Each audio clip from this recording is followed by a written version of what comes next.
Think, believe, or imagine that your father will want to harm our son or you. I told you that there is nothing wrong with both of you. Why is your daddy in this conversation? Is it because he lives with us? I'm giving you 7 days to tell me everything you know about my health and that of my son. Nothing as annoying as living in a house with a group of persons that don't like you. Give yourself a dirty slap. Another one. Which living soul go just slap himself just like that? Did anyone beat you? Let me devour the person like a lion. I said leave my way! Shut up! I am your son's legally wedded wife! Williams, tell your son the truth. Shut up! You're an evil man! Queen, I married you. If anything happens to you, I'll be held responsible. Politely ask me to leave and I will leave!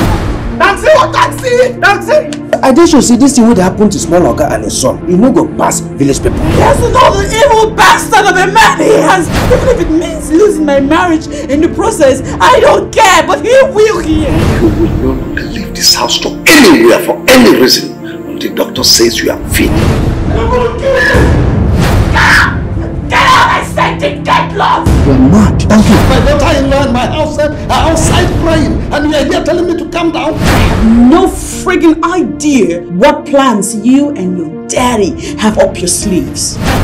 If you have anything to do with his sickness, I beg you to say something. Speak out and save my boy's life. Get me my phone.